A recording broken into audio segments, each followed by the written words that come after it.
God. Hi, everyone. I'm new. Okay. Good evening. Welcome to the January 11th regular board meeting for the Wenatchee School District. We will open the meeting with the Pledge of Allegiance. I don't read. 14. I pledge allegiance to the flag of the United States of America and to the republic for which it stands, one nation, under God, indivisible, with liberty and justice for all.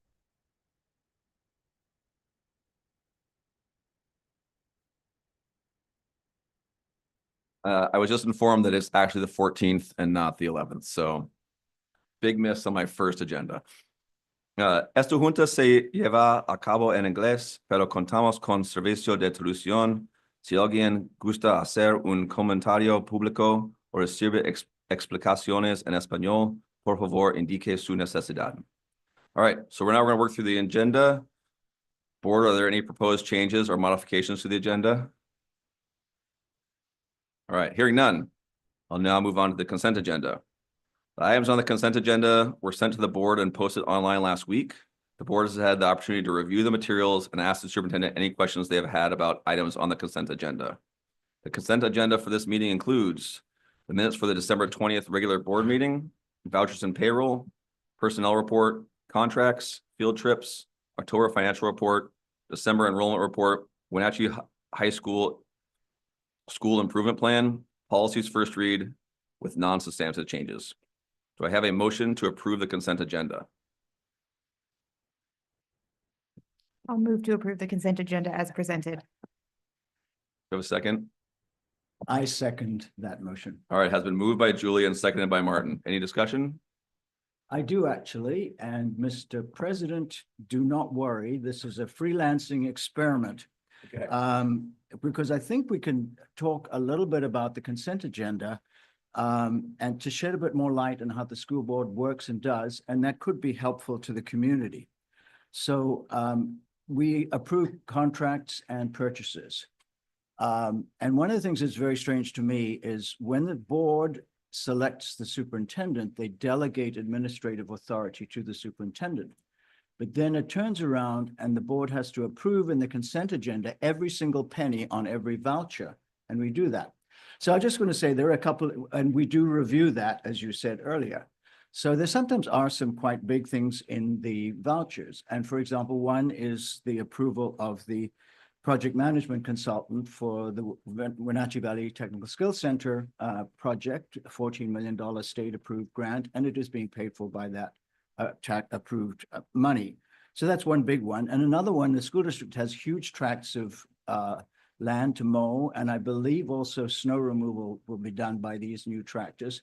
And so we have obsolete tractors, two of them that are pretty big, and I'll call them mowers, and they're being replaced. So those kind of items are necessary to keep the school district running, and they're there. We then have the monthly finance report, and we run the consent agenda so we don't bog the meeting down with petty detail. That's 44 pages long. And all I wanted to say is it shows early in the year that it's tracking very close to budget. And I use a checking machine, I call it a test of, I color it pink if we're a little bit worse than budget, green if we're a little bit better than budget. They're all very close, 13 greens, 10 pinks. So I just want to say that when that's there in the consent agenda, that's something that's being tracked all year long. And the same is true of the enrollment report, which is another 10 pages. And then we've got our final annual improvement plan from all the schools. I'm right. The high school is the very last one. And I appreciate two of the goals that are in that. One is that there's a performance growth for the critical ninth grade entering students. And there's a lot of work. We have it in the strategic plan. State has it, OSPI, and how important it is to do ninth grade right. And it's good to see that as a specific goal in the high school plan. And the other one that I like is that there's a continual and progressive goal to reduce the measured achievement gap between multilingual and non-multilingual students. So I don't know whether the rest of the board would feel that in the future we can selectively amplify a little bit and do a bit of information with the consent agenda. And if anybody else wants to do that in future, this is just a test thing for people to look at. Thank you, Martin. Does anyone else want to add to the discussion? All right, so all in favor of adopting the consent agenda as presented, say aye. Those opposed? All right. Motion carries. I'm talking again. All right. We will now move to citizen comments. Kim, do we have anyone? Yes, we do. Okay. First up is Neil Nyack. Yep.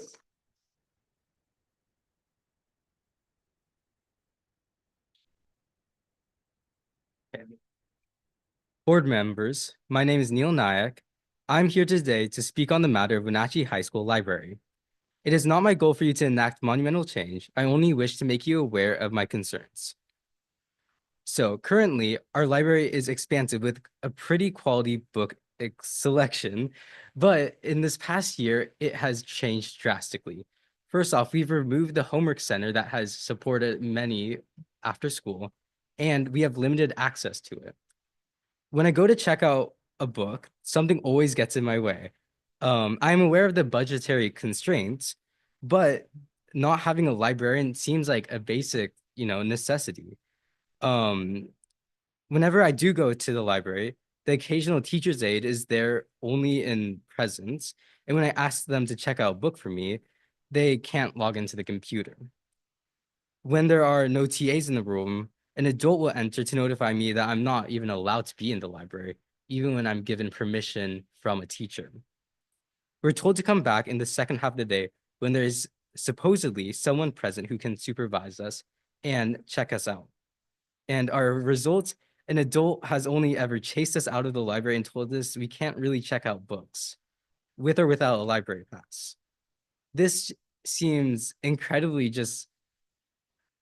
I don't know. It just seems wrong on all fronts. And in my 11 years of being in this school district, I have never seen something so mismanaged like the library in its current form. So I ask, with your budgetary constraints in mind, and while you guys are thinking about that for the upcoming year, that you take into consideration that being able to check out books at a basic level is something that students should be able to do. Thank you. Thank you.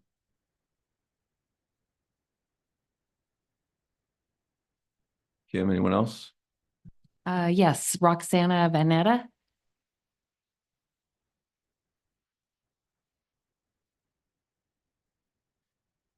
Do we have that 3-minute timer? Yep. All right. So, Roxana Vanetta, I'm a intervention specialist at Lewis and Clark, former librarian at Columbia Elementary. So I totally understand where you're coming from, and yeah, I agree. I'm here because I'm representing, it is called $1 Billion Bake Sale group from Washington State. If you want to check it out to the public here, it is www.billiondollarbakeSaleWA.com. And I am using this platform to bring awareness to our community. Washington State's K-12 schools are facing a funding crisis, and we need your help to make sure our students get the resources they deserve. The state is required by the Constitution to fund public education, but right now it's falling short, and our schools are paying the price. The facts: $4 billion gap in funding for K-12 education in Washington. Since 2018, the state is spending $1,000 less per student after adjusting for inflation. Special education is underfunded by $590 million statewide. Rising costs like fuel, electricity, and teacher salaries are not being met by state funding. What's happening? Districts are cutting programs, raising local taxes, or even closing schools, such as Columbia.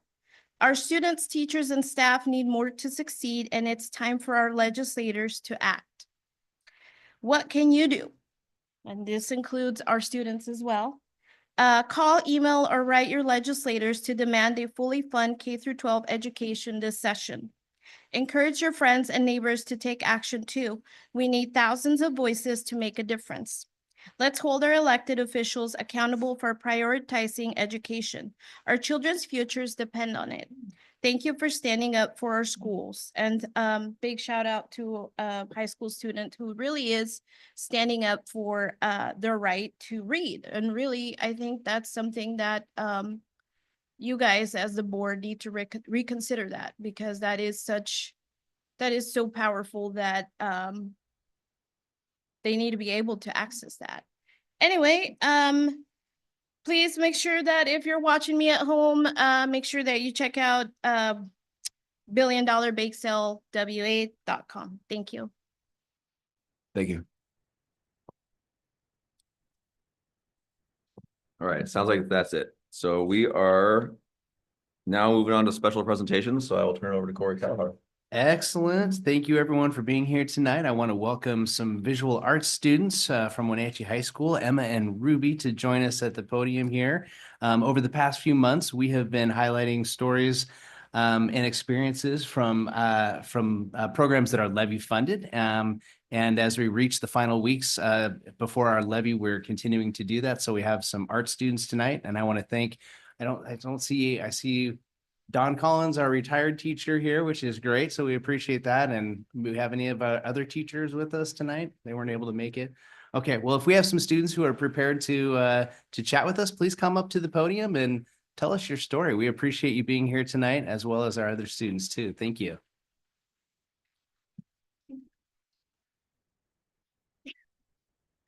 Hi, my name is Ruby Koski. I'm a high school student. I'm a sophomore this year. I won an award last year in our high school art show, and it got sent to Olympia. It was kind of like the first kind of Kickstarter for me as like an artist to realize that it's really important for the encouragement that we get through schools, through our art program. I have had the most wonderful art teachers here in high school and all through elementary. It's been my safe space to go and talk to my teachers and have a way to express myself. And I know for other people, it's been very important to have an area specifically designed to let you express your creativity and what you can make and what you can create. These are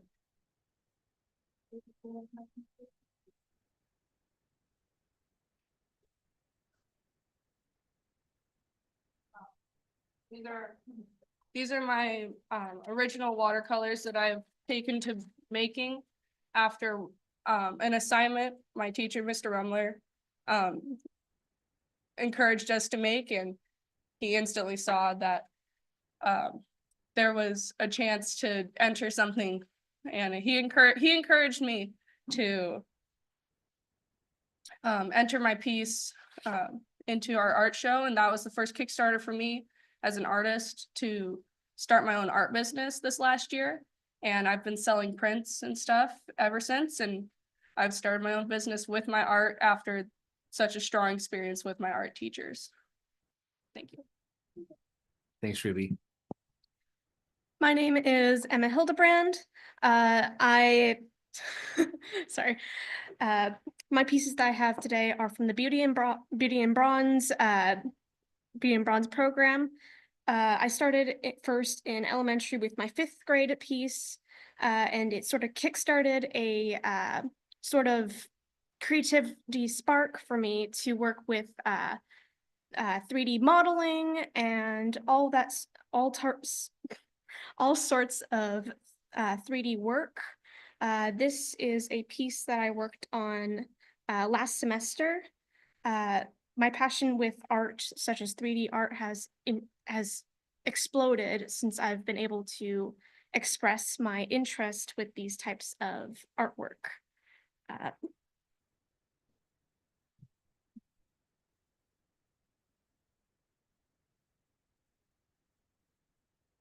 The 3D program at the Wenatchee High School has kickstarted my love for art and creative freedom. I've even started working with clay and glass, and like recently, my new bronze piece that I'm working on this year, it's a beetle I'm going to be incorporating stained glass for its wings, and I'm learning a whole new progress of clay and all sorts of stuff to work out my new pieces of art. And yeah, it just started a whole new thing for me. Emma, thank you so much. Thank you both, ladies. Let's give them a round of applause. Thank you for taking time out of your busy lives to be here and showcase your art and your passion with the school board and myself. We appreciate your time, and we also appreciate just the fact that, oh yeah, make sure to pick your art up. Oh my goodness. Appreciate that you would take the time to help us showcase some levy-funded events in the Wenatchee School District. I also want to take a minute just to talk about the room for a moment. If you look in the back corner behind Jordan there at NCW Life, we have some other artwork that was brought in on Monday night, and then we have some artwork that is shown kind of throughout this back wall. And as you continue to move about the room, we have Newberry Elementary has brought their school board celebration information a little bit early. So that's great, but it's here so you can kind of see there's different forms of art throughout the room, and we very much appreciate that. So thank you for coming. We appreciate it. We also know that you may have some other things to do this evening as well. So if you do need to sneak out before we start our next presentation, that's okay. We appreciate everyone being here. So thank you for that. Corey, Yes. I want to know where we can get purchase Ruby's art. Ruby, where could we go if we had some interested folks? I have my artwork shown down at Riverfront Rock Gym right now permanently. Solely because I work there and I'm on the climbing team down there.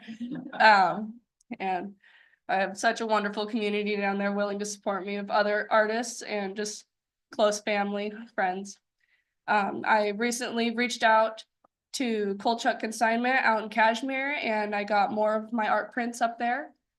I've had lots of friends reach out, and I have sold 2 really big pieces so far of just sold commissions.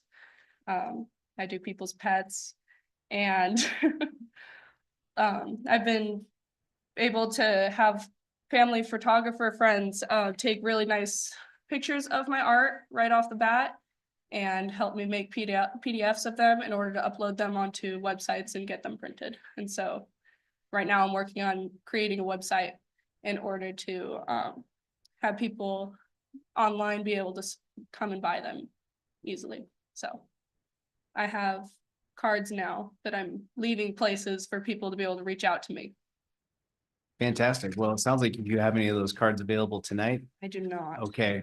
I know. Well, let's connect and I can pass on that information to the school board. Wonderful. Yeah, thank you so much. We appreciate you being here, Ruby. Excellent. And I will go ahead and move into our second presentation, special presentation tonight on Valley Academy. And Liz will pull that up here in just a second. And this is a multifaceted conversation that we're having tonight about a proposal for potentially a new chapter for Valley Academy. And we have Program Director Shelley Jelsings here tonight too. Thank you for being here. We appreciate that. I'll just walk us through the slideshow presentation today, talking about the different aspects of Valley Academy and the opportunities that we have in front of us right now. Actually, before I hit the, oh, there, it buzzed me. So we're good. I like the idea. The title of the slideshow and our presentation, potential growth and enhanced learning environments. So that's the basis of our conversation for tonight. And we will see if this is going to agree with me. Okay. Okay, perfect. So the first part here, the need for change. And the great thing about Valley Academy is they have been doing amazing programming for a number of years. And so we're not knocking Valley Academy in any way, shape, or form, but the physical plant that they are at could stand some improvements. And so that's kind of what we're talking about tonight, is just the inadequate parking and the difficult access at Valley Academy right now for pickup and drop off. It is a busy area. If you've ever had a chance to visit Valley Academy, it is, depending on which way you're going, it can be challenging just getting in the parking lot, unless you're headed north. Then it's pretty easy. And then if you are trying to leave Valley, it's just very busy, and there's a lot going on there, and there's a lot of traffic and a lot of parking spaces that lead into the school, and some big rigs around there for sure. And that leads to the unsafe pickup and drop off of that site. There is just the amount of traffic that's happening. We also at Valley, currently they're lacking a proper kitchen when we think of nutrition and breakfast and lunch for our students. And there is a limited outdoor space. Oh, well, there's no green space. Shelley corrected me on that. I had limited green space. There's no green space, but there are some outdoor areas for our students where they can eat lunch and some picnic tables. But there is literally no green space. We also have insufficient specialist areas. When we talk about library, we talk about music, and we talk about our gym. We also know that the school itself, the area around the school is prone to flooding, as we experienced a couple years ago, and had to do some significant remodeling, which looks fantastic, but unfortunately it still resides in that area. And we do have insufficient restroom space there for the number of students and number of staff that are at Valley Academy and love the program. And the opportunity there is there. It is a growing program, and they have outgrown the space, and they have opportunities for more growth. So that's the why and the need for change there. Going backwards, let's go forward. And the opportunity is Columbia Elementary, the building and the campus. The closure of Columbia creates an opportunity for an enhanced learning space for our Valley students. The Columbia campus addresses all of the current challenges at Valley Academy in its site. It provides space to explore potential growth. We know that we want Columbia Elementary School and the grounds to remain a community asset. And we have, there are some ideas about possibly partnering with community groups or another school district program on site as we look at the size of the campus. Columbia Elementary is a fairly large school, and Valley Academy could easily take up 2/3 of that school with their current programming, and that leaves space for other opportunities that we'll look at down the road, and I'll explain a little bit more of that in just a little bit. We also know that we want to continue to honor Columbia's 100-year history in our Valley. And the other opportunity there is if we end up moving Valley Academy to Columbia Elementary, there's an opportunity there to surplus the current Valley Academy for additional capital project funds down the road.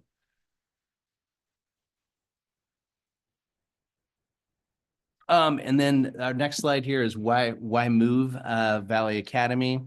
And we know the ALE programs allow our students to utilize the facilities in different ways throughout the week, and Valley does that. So they have different programming days and different programming times for different students. And we're looking for that more complete and well-rounded learning opportunity and environment for the students. And that really revolves around the facility needs. We know that there is growing interest in alternative learning experience, and there are opportunities for potential growth. We continue the opportunity to serve our homeschool families as Valley does currently. And then there is a potential for adding a 9th and 10th grade opportunity at Valley as well. Right now that there's a little bit of a gap where students are looking for a space and do not have that between the end of 8th grade and entering running start. There has been some enrollment growth in the past few years, as you can see, from about 170 students to roughly 220 students. And there are some potential to grow those programs even more, or those grade levels and programs even more. And then at the end here, a desire for a more complete, well-rounded educational experience for our Valley students, which could involve some green spaces, which would be nice, and some outdoor activity as well. Now, when we talked last summer about what are the Wenatchee School District goals for Columbia Elementary, we stated the following, and so I want to share those again with the school board. We wanted to make sure to use the facility for Wenatchee School District programming. We wanted to use the building to grow potential enrollment. We wanted to provide a space for indoor gym use and facility use for our district and for our user groups. And we wanted the facility to remain a community asset. We wanted to make sure the facility continued to be well maintained. We wanted to make sure the facility was not abandoned or boarded up in any way, shape, or form, and we did not want that facility to be sold. And we did not want Columbia's history to be forgotten. So I just wanted to share those again with the board. 6 months later, after we've talked about it in the past as well, because I think those are very important goals and help lead us to the decision or the proposal tonight to talk about moving Valley to Columbia. I had a board member ask me also to share some of the ideas that did not add value to the school district at this time. Obviously, we didn't want to do nothing with the property in the building. We did not want to just sit around and wait for enrollment to increase. We also felt like it was not the time for the school district to donate that building or the land to a government agency or a nonprofit organization. We also did not want to lease the space out full-time because we wanted to use that for Wenatchee School District growth. And we did not want to sell the building or the land and use the proceeds for other needed capital projects at this time. So we really find the value is in our own programming for the school district and creating that learning environment for Valley Academy students. Now, that's a lot. And so I thought I'd take a pause here for any questions, concerns, or celebrations that you might have, or anything I can bring back to the board informationally. I just have a couple questions. Yeah, please. Oh, my mic's working. Can you remind me how ALE is funded compared to basic ed? Yeah, ALE is actually part of the basic education package. It's based on full-time equivalency, but it just has a different model than seat time. So if we are to encourage growth of our ALE program, we're not going to be sacrificing our funding for BLA. Correct. Okay. Yes, good. Great question, though. Yeah, it all comes into that general fund area. And the funding is based on, as I mentioned, is based on full-time equivalency. It's just different than seat time. Yeah, great question. Thank you. So for the enrollment growth, it says 170 to 220 with potential to reach 250. Is that just like based on the wait list, or what's the thinking on those numbers? The thinking on those numbers would be the added grade levels of 9th and 10th grade. Okay. Yeah, so if we add 9th and 10th grade, Shelley's done a little bit of outreach with some families, and it might take us 2 years to reach that growth. But she knows that there's a host of 8th grade families right now that would love to continue it at Valley that would otherwise go back to homeschool. She's also reached out to some of her past students as well to see who might be interested in maybe joining as a 10th grade opportunity. So those are they're speculative at this point, but based on the conversations that Shelley has had, I think that we can really grow that program. So those are kind of like grounded in actual conversations as opposed to like, we would have the space for. Yeah. This is more like what we think based on current students or like recently passed students. Yep, definitely. And I think that if we can grow our 9th grade program starting in the 25-26 school year, then we can really grow that to be a 10th grade program in the years to come. So yeah, it's great. Good questions. One more then. Yeah. What kind of infrastructure improvements will we need to make the facility user-friendly for all of those age groups? Because currently, I understand Columbia is an elementary school built with lower toilets, sinks, things like that. I assume if we're going to potentially be adding everything up to high school, we may need to be looking at some improvements. Yeah, we may be looking at some improvements in the facilities as well. I was quite surprised that the facilities are not quite. When I was at Westside High School, I ran an early learning center, and the toilets were teeny. Then these are not quite that small, but we would have to probably do some facilities updates to do that. Yeah, I don't know the exact dollar amount at this point, what that would look like. I think that would be, to see a financial plan on the impact that would have. Can you elaborate a little bit more on the opportunity to serve homeschool families? Just in general? Yeah. Yes, absolutely. So, and I should give the mic to Shelley because she'll probably do a better job than I would, but that's okay. So what was it? Sure, go ahead. She's ready to rock it.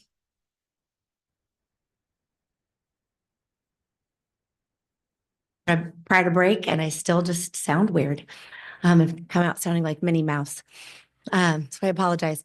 When it comes to serving our homeschool families, what we find is that many of our homeschool families are ones that would love to have resources and they would love to maybe have something that resembles school, but they don't want it to be full time. And so we've received a lot of inquiry from our homeschooling families that would really like to be a part of our school and to do the programming, whether they want that support in those core academic areas or they want more of the elective areas.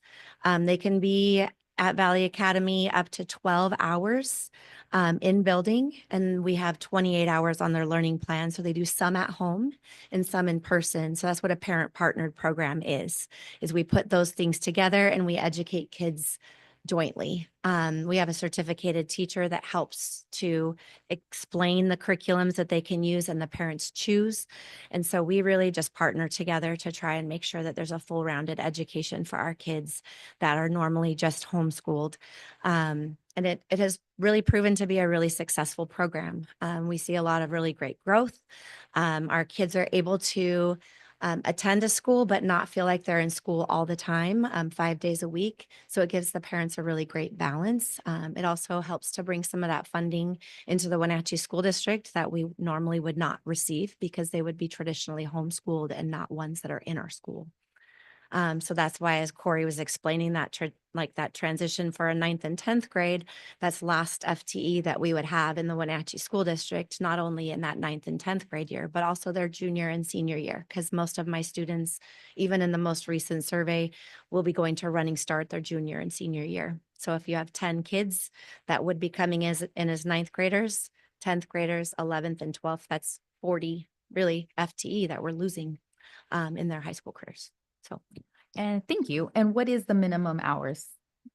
minimum hours in seat or so we have many of our students are full-time, most are full-time. So 28 hours on a written student learning plan equals a full-time student.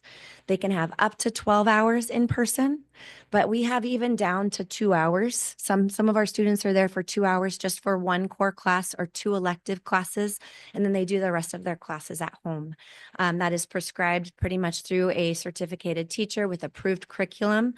And then the parents are the ones that will do that. So we are really flexible in the amount of time that our students are able to either be in person or off-site, but we partner with the families and are able to offer a lot of really great resources to the family without having all 220 students in our building at a time.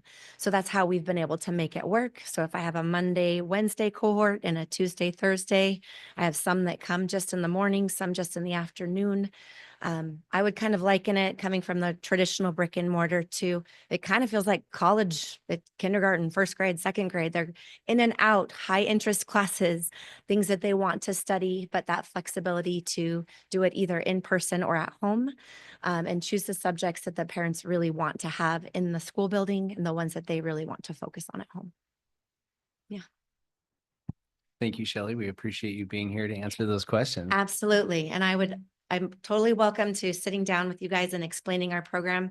For most, it's very confusing. I was new last year and I had a lot to wrap my head around. I now get it, so I can explain it to you if you guys would ever like any further explanation. Awesome. Thanks, Shelley. We appreciate it. Right now, Shelley, you're in the process of surveying your parents for the interest in the courses for next year's programming.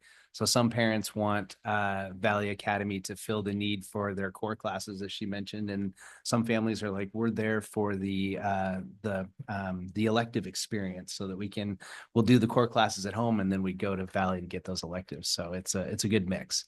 Yeah, fantastic. Other questions or comments for Shelley or I? Okay, awesome. Thank you. All right, we'll continue on here. Okay, part of the process for us to get to this proposal was spending a lot of time with Mrs. Jelsing.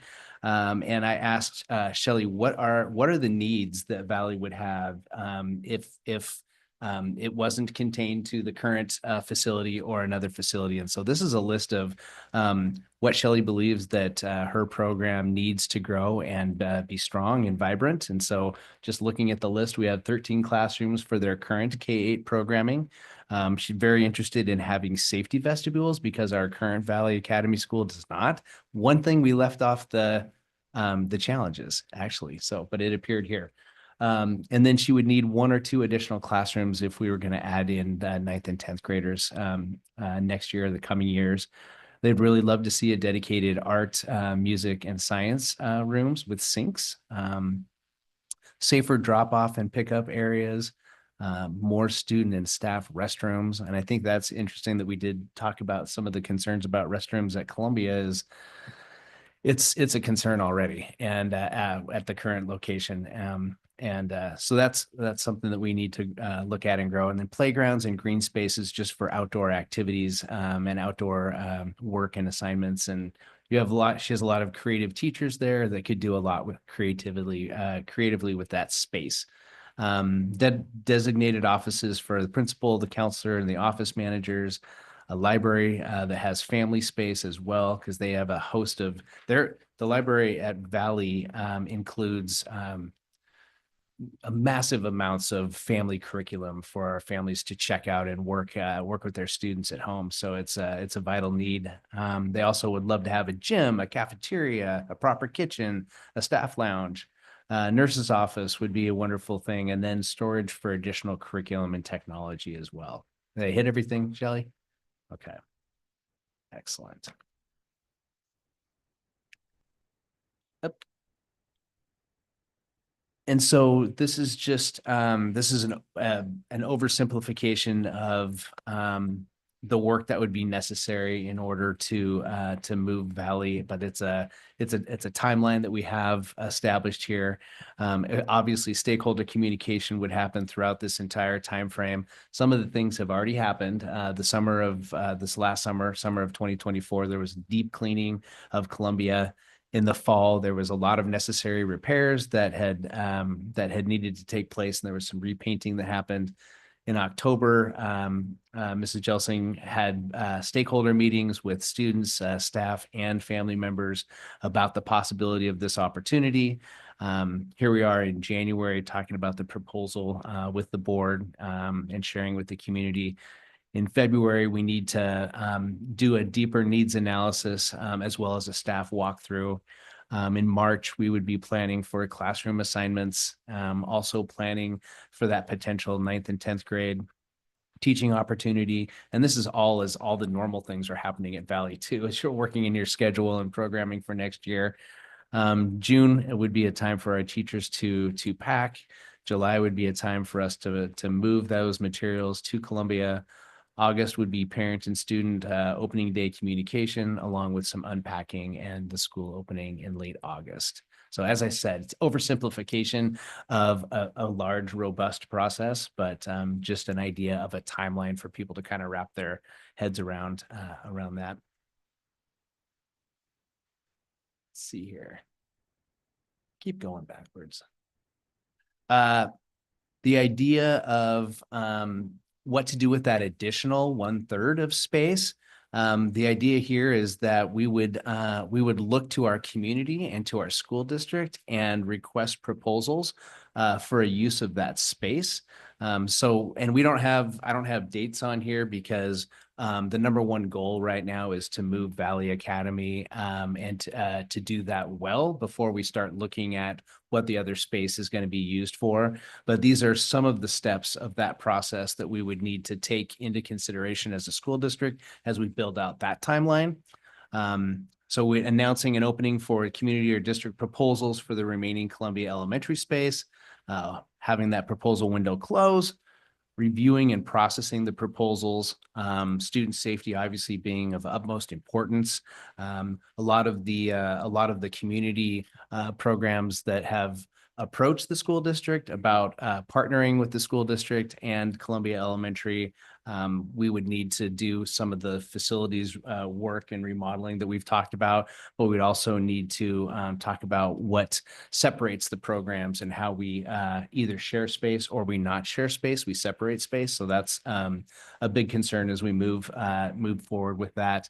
Eventually, we would announce the new occupant for Columbia's, I call it the West Wing, because that's kind of the space that we think would be left. And then we would work on contract negotiations, remodel as needed and fit to accommodate, and the new occupancy would begin. Again, I don't have hard dates on that because I want to make sure Valley has everything they need first and they can occupy the space and get comfortable, and then we can assess and see what room we have left. And then the current Valley building and the property. I have here that the school board would evaluate the value of the property for the district and weigh options to maintain, lease, or sell. That would be the current Valley school right now. We would be looking at what are the legal and government property guidance, have an evaluation of the property, prepare that property for sale or lease, gather the necessary documents, determine the sales and lease strategy, list the property, show the property, close the property, depending on what it is we decide as our board. So lots of unknowns as well. And then Corey, if we did sell it, just so I'm clear, like that goes to the capital funds budget, is that right? Mm-hmm. Yes. Where we could use some funds. Let's see here. Okay, sorry about that. Lost my place here. So, and the final slide, necessary steps for moving forward. Continuing to research the legal, safety, and statutory steps of the cohabitation of the school and the community programs. Creating a schedule of capital expenditures with budget estimates to prepare Columbia for Valley, as you mentioned, the financial plan. Develop a grounds and building layout map with Valley leadership. That'd be something that Mrs. Jelsing and our cabinet would be working on together. And then as we move forward with the community piece or the district pieces, determine how to share utility costs, as well as building spaces, cafeteria, gym, music room, all of those things, keeping student safety in mind first and foremost, and then rental and lease agreements for community program tenants. So lots of work still to do. That's why we're presenting this as a proposal for the board tonight. Yeah, that's the information that I had to share with you this evening. Do we have other questions, concerns, celebrations for Shelley or I? I have a couple. So one, I saw high school teacher. Is there any other staff that you'd need as we raise, like increase? Yeah, sorry, you're like back on the hook. But it said, like I said, so high school teacher, then a teacher singular, it looks like. Would you need anyone else to support that? Going from 170 to potentially 250 is a pretty big jump. So Well, we already are at 220. They're at 220 now. Currently, Yeah. Okay. so we were at 170. We already did that jump with our current staff and Okay. kind of where we're at. We would have to look at kind of how it would all work out as far as the big puzzle that we have to create that's coming up with our schedule. So I I've seen can't that say schedule, for sure. so I won't hold you to anything. It's, I've seen it's that. crazy. And that's why, getting that process started right now in January, I sent out a survey to my staff this week, just talking about the different subjects that they'll be teaching, because they teach up to 8 preps. But as we are looking at that, I can't tell you as far as what that looks like completely as far as teachers. I know I have currently one teacher that is high school certificated. We might have to look at a few other things when it comes to that. So those are some things that Corey and I and the Heidi probably would have to work through just as we're looking at planning. We currently have a custodian that's not there a ton. Just based on the size of our building, we might have to look at increasing a little bit there, just based on the fact that we'd have also the community group if we had a community group join with us. But we have a really small staff. We're able to make it work with the imbalance of small staff because we're a parent partnered program. So our current secretary in the library. She runs our library, as well as the curriculum, all of the ordering for that when it comes to what our families need. We have a secretary in the main office. Potentially, if we continue to see growth, and if we were not able to continue to have our student support specialists, that we have the grant at the elementary level, that is who serves as our counselor right now. So if we are looking at having a K-10 school, looking at credits and having all of that, it may eventually, if our numbers continue to grow, we might need to look at a counselor, because we've always run without a counselor. But currently we're running that all through our certificated teachers, who are the WSLP teachers, which is a written student learning plan, and they run all of that through them. And that's built into our schedule. So I hope that kind of answers it all. We do not have kitchen staff. We do that all, that's me. And another person, we kind of work through all of that together. So we team together and we run it all. So. Okay, thanks. Yeah. And then- Shelley, oh, go ahead. I was just gonna say, while you're still there, how long ago was it that Valley did offer 9th and 10th grade programming? If you It was remember. prior to COVID. I believe it was 2 years prior to COVID that, we had a high school program. Gotcha. Okay, thank you. So then, Corey, this might be more for you. Are any of the offers that you've had for that space, are that compatible with only a third of the actual building capacity? Since, if we're gonna have Valley as 2/3 or, most of it, like, is there still opportunities for the 1/3? Yes, in fact, I would think of all of the conversations that I've had, except for one most recently that was a therapeutic center that would need more space. So all of the community spaces that or people that I've talked to would be able to be accommodated with that 1/3. Yeah, good question. Cool, thanks. Not a question, but a comment. For 7th and 8th grade, I think this is true as well. And certainly if we get into 9th and 10th grade, I'd be very concerned that we offer a pathway that includes STEM and CTE, and that normally requires more than a classroom and more than a sink and capital expenditure. So there's some difficult choices that I think have to be made.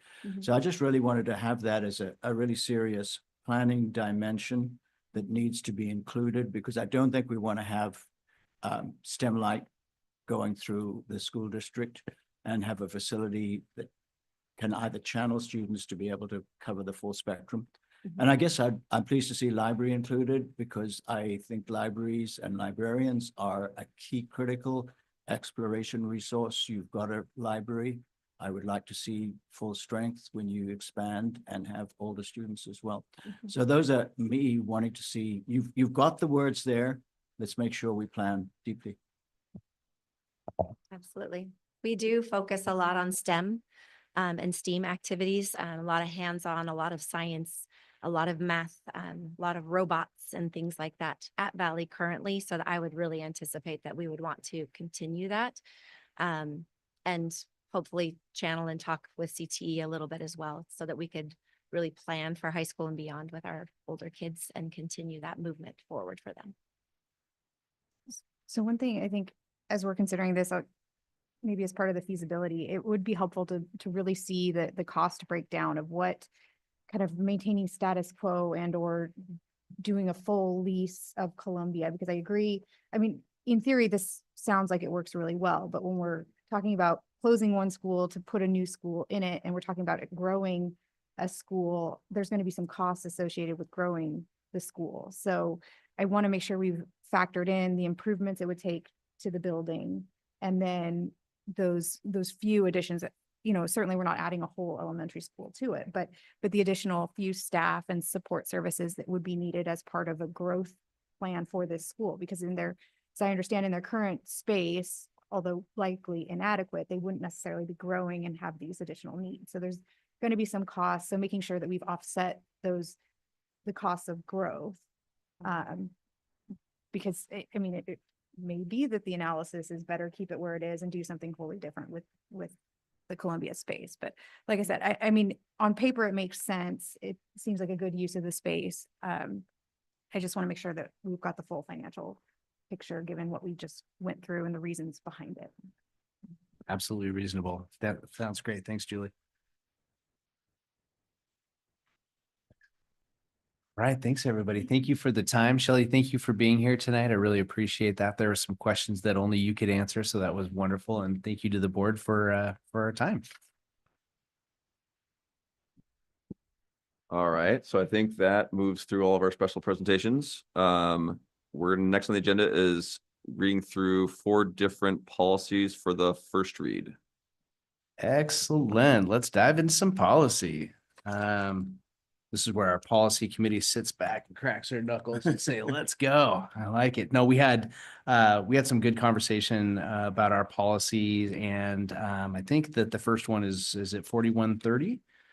This is our Title I parent and family engagement. So this policy describes the law around parental involvement in Title I scenarios. It describes the involvement necessary from families with the district planning. It includes the 5 steps to help include parents in the process and a description of schools. And I think one of the big key elements here is that a lot of the work around the Title I parent and family engagement is a growth area for the Wenatchee School District. And so we had some discussion here in the policy committee about what that state and federal program director's plan looks like. And once we have a draft of that plan, can it be shared with the board? And then the invitation has been sent out to Director Tim Shepard to have him present at one of our upcoming board meetings, probably a little bit later in the spring. So that was where our conversation kind of fell. And then Maria, you had some specific questions as well. So Maria, do you want to add anything to this? Not too much. We did spend quite a bit of time speaking on this one. It's been a while, Corey. No, it's totally fine here. And a lot of our questions were answered with Tim coming to share the draft and the edit, as well as coming to present a little bit as well. So yeah, no problem there. One of the things that we talked about that I think worked really well was having the schools for our students that are being served into Title I-A, having the one-on-one meetings with the parent and the teacher.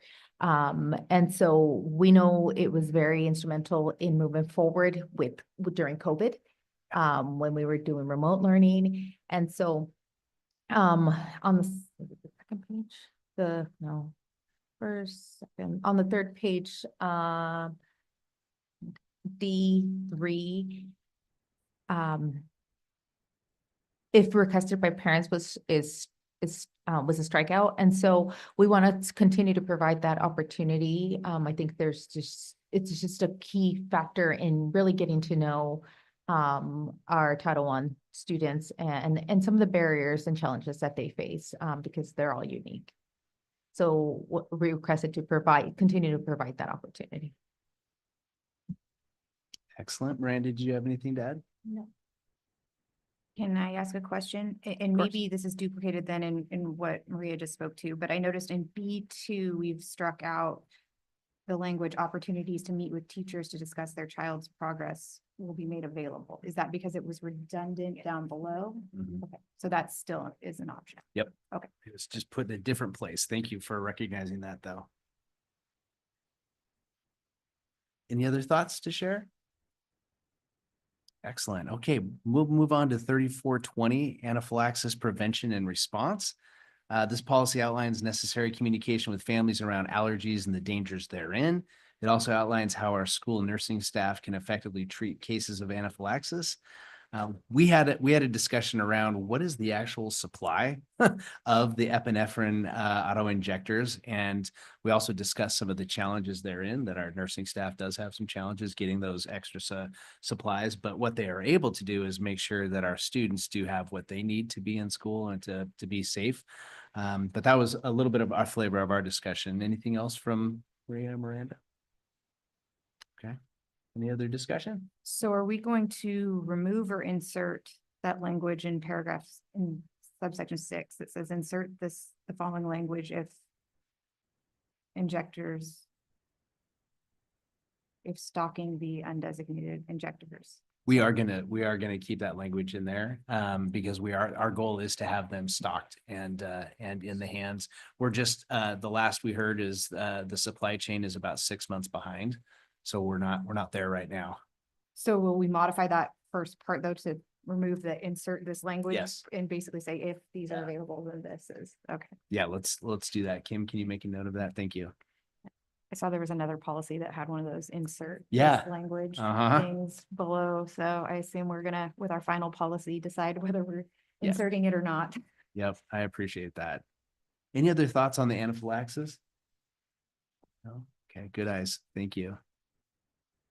3424, opioid related overdose reversal. The policy requires the school district to have opioid overdose medication on site for use to assist those in danger of experiencing overdoses of opioids.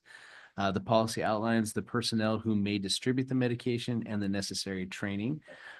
We had some great conversation here around Narcan, and there's a strikeout of Narcan being on our school buses.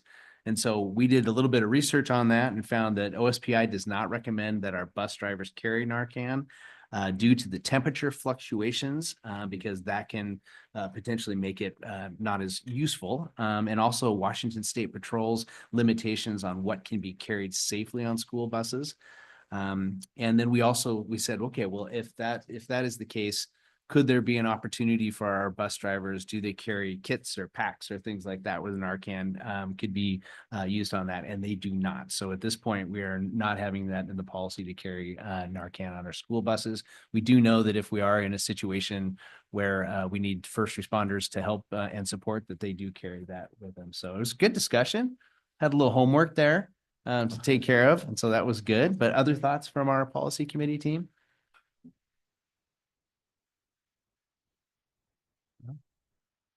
Go ahead. Go ahead. Question. Yeah. I didn't have time to actually look into these laws, so we are required to keep, not just we can keep it, we are required to have it in our buildings now. Mhm. Okay, just want to make sure. Yeah. And so we have those just for information, because we're all in the buildings a lot, but they're located with the AED defibrillators. And so each one has a little kit that's in there as well. So, and we have them multiple places in the Apple Bowl. So that's good. So given that they're next to the AEDs, are they secured from like students being accessible to them? Yeah. Yeah. Well, the alarms go off. Like it's as soon as you open that, the alarms go off. So, you know. I have essentially a variant on that same question. The wording says seek to obtain for every school, not have in every school. And at the end of the policy, there's a referral to a good faith effort if you don't have it being acceptable, and we don't yet have procedures. So my question, you answered that it is a requirement for every school. My question was going to be, what is our intention of what seek to means? I think our intention, and correct me if I'm wrong, policy committee members, is to have them in every building. Yep. So we could massage that language if you think that that's necessary, because that's already actually happened. We have them in every building. We have them in every school. Right in the opening paragraph. Line 3. Oh, opening paragraph, line 3. Sometimes when this is discussed, there's a legal liability comment that you fully intend to do it, but you don't want to use had, you want to use seek to, because occasionally it will be impossible. Yep. From the policy committee's point of view, that would be something that you would want to consider and make a recommendation on.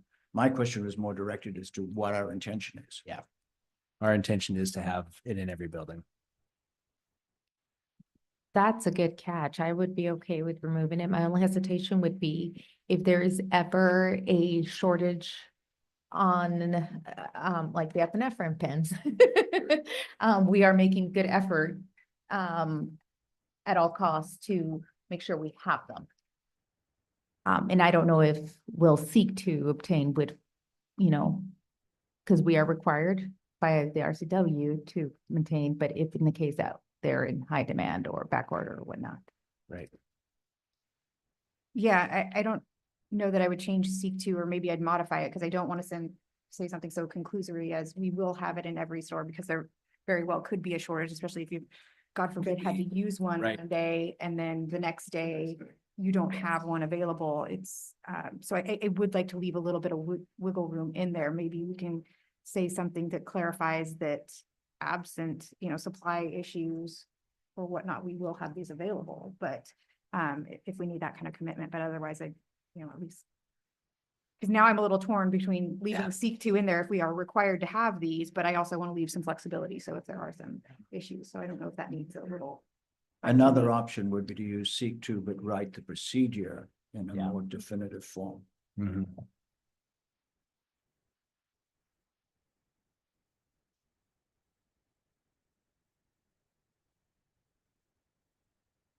Procedure. So you're saying write a procedure? I assume there will be a procedure. Mostly there is. Yes, yes. Yeah, there is a procedure that's also being reviewed presently. Okay, So 'cause that I don't will, see it as a cross-reference, so. yeah, Okay, it'll get thanks. posted at the time the policy's posted. I think that's something we could totally handle in the procedure. Yep.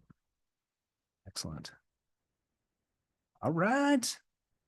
Excellent. Are we at transportation 6,600? So the policy generally outlines bus transportation in general, along with who can ride the bus and the safe routes to schoolwork. In addition, it addresses bus schedule routes, snow routes, and the impacts of a bus trespassing.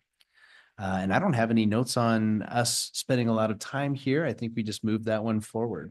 Any thoughts though from the rest of the board after a first read? The only thing I caught is, you changed emergency to snow bus routes in the first sentence, but then you didn't really carry that through. It says it still refers to the term emergency routes. I assume if we're just gonna limit these to snow routes, that we maybe Gotcha. want to make that consistent through the entire paragraph. But minor. That makes sense though. Let's keep it consistent. Thanks for that catch. Kim and I are both taking notes in the document as we speak, so that's perfect. Sorry if I'm typing over you, Kim. Okay, I think that's it for first read. Thanks, everyone. I appreciate that. And kudos to our December 20th policy committee meeting. So thanks everyone for their time there. And next we move on to some action. Well, this one, President Jackson, I think starts with a motion, so. No, that's good. That's good. We All right. got there. Do I have a motion to approve the policies presented for the second read? I move that we approve the policy 1400 as presented. I second. Okay. It has been moved by Maria and seconded by Miranda. Any discussion? Yeah, there was this is policy that was presented a couple months ago. There was some question in regards to, public comment. And Superintendent Kelleher got requested feedback from each one of us, and based on the feedback received from those that submitted their feedback, it came to the agreement, the majority chose to go with, help me out It was here, option Corey. one. Oh, Yeah, option option one, one. which is 20 speakers will be heard at each meeting. If slots are filled, then there would be availability. Getting that right? Yep. 4 or 5 additional. Yes, and we also we sought out legal counsel on the allowed time for public comment and translation. And so we believe we have some final language with that too. So thank you. All right. Any other discussion? All right. I guess the one Oh. thing I saw is that we still have meeting recordings. It says June 30th, that date in there. If we're kind of re-adopting this, I don't think we need a date. Meeting recordings further down in the policy. It says effective June 30th, 2024, all regular meetings. I mean, it's no harm in keeping it. Oh, that way, I it's just see. to clean up, because now we're well past that. Now we're just doing it as a matter of course. That could be removed.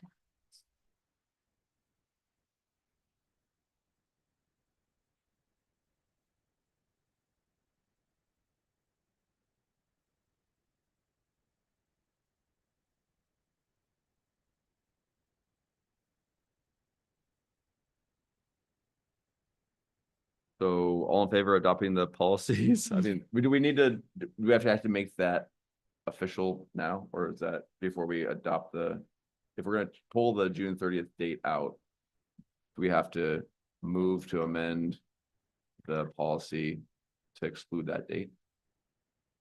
I mean, in a Technically. best practice, you want to actually approve what is before you in the final format. So I Do we need to I- bring it back? table it to bring it back the next time with a fully, I would like to amend my motion. I would like to amend my motion, the motion of approving policy 1400, meeting conduct with the changes of removing effective June 30th, 2024 from the policy. and I second that. Okay, so motion is now same policy except for that singular date change. Any discussion on that? Are we good with that singular change? Okay, so all in favor of adopting the policy presented, say aye. Aye. Aye. Opposed? All right, motion carries. All right, our next order of business is the superintendent report. Excellent. Well done. Thank you.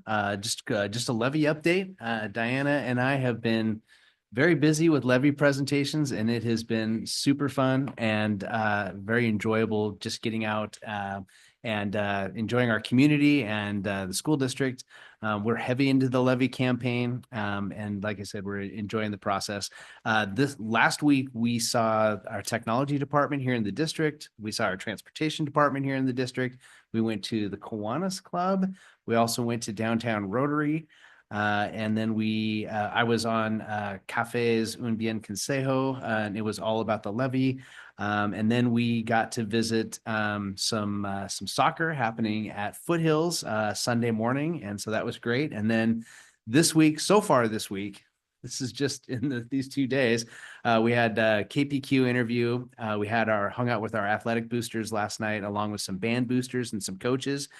We recorded an episode or a segment for next week's Panther Press, and then NCW Life and Wenatchee World had a joint interview this afternoon with us. So it's been fantastic. And just, if there are other community groups or community members that would like to hear more from the school district, please reach out because we would love to come talk to your group or any individuals so that we can share more of the information about the levy. So happy to do so. In the world, while we were at transportation, it was great. We were toward the end of our presentation, and the Washington State Patrol showed up. And we're all in this meeting, and here comes the Washington State Patrol, which I did not realize. We know the Washington State Patrol inspects all of our buses, but I didn't know they had pop-in inspections. And so that was a pop-in inspection. And they inspected 10 buses, and 10 buses were ready to go and move through the inspection. But I just thought that was super cool. And kudos to our transportation staff and our mechanics for taking care of business. I also was able to go to the Unified basketball game last week. I saw Mrs. Jelsing there with her husband, Pete. So that was great. What a lot of fun and an amazing time, heartwarming and some exciting twists and turns. So just wanted to share that. And then Janice Fran's talent show alert, January 29, 30, and 31. I think you all got an email, but it's going to be awesome. So I know that you'll all be asked to judge and hang out, but there it is. Okay, superintendent's report. Thank you, President Jackson. You bet. All right, board communication. Maria, you want to start? It's been pretty chill on this end. Over winter break, I got to attend quite a few basketball high school events. I did see Miss Chelsea there as well. It's great if you can support winter sports, athletics, wrestling, girls and boys basketball, and what am I missing? Swimming. Thank you. Please do so. Julie? Been a slow start to the new year. I've just been doing a lot of the basketball stuff too. The one concern I'm hearing in relation to our levy information is that I've heard from community members that it doesn't feel like we're doing enough to really push it out there. I know we've got things that we want people to come see us for the levy meetings and coming to the district website, but I think there's a little concern that there's not enough general public information going out. So I think that's at least been expressed to me. It's got a few people a little nervous that like, where's the big public push? So, yeah. All right, Martin? The January workshop, they'll be doing a presentation to the board, and it should be very much worthwhile being there. Last weekend, migrant education meetings. Wenatchee is very heavily dependent on funding of migrant education programs in the district. And actually, there's quite a strong presence of Wenatchee people in the committee. There was good stuff at the meeting, and it will be brought back to the district and to the Parents Advisory Committee. And then the other one is a little more personal. I like to do a volunteer hour in an elementary school every year, and I'm having fun in kindergarten at John Newbury this year. And this was the first meeting, the first day of the year was last week.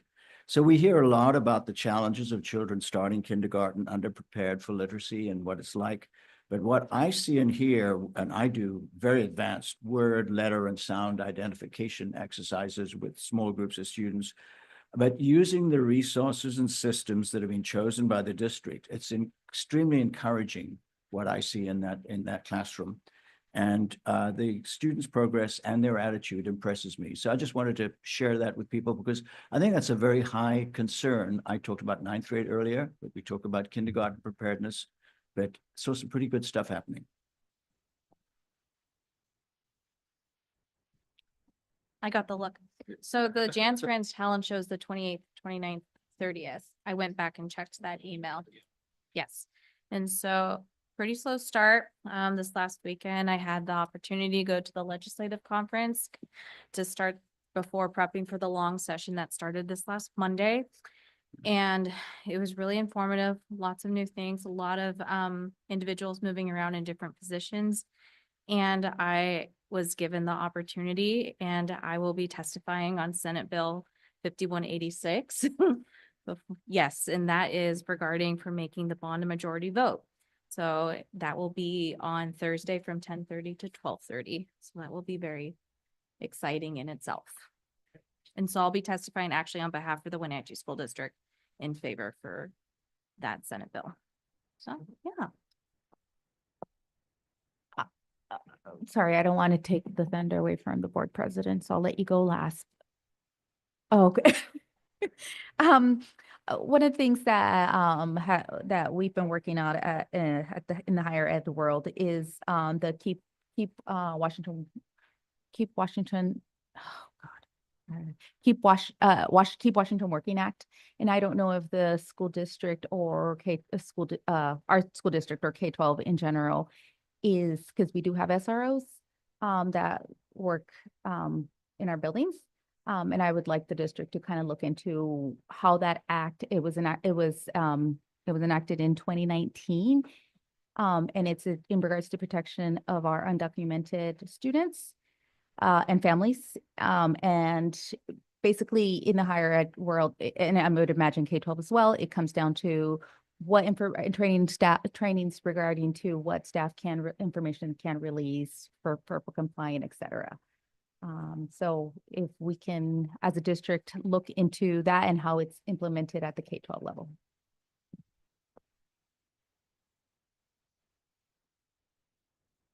And that's way heavier than me talking about the Orchard Band concert I went to, where I handed out a bunch of levy information that everyone thought was programs. So a lot of confused people looking at me like, so when is the advanced band going? Levy, what?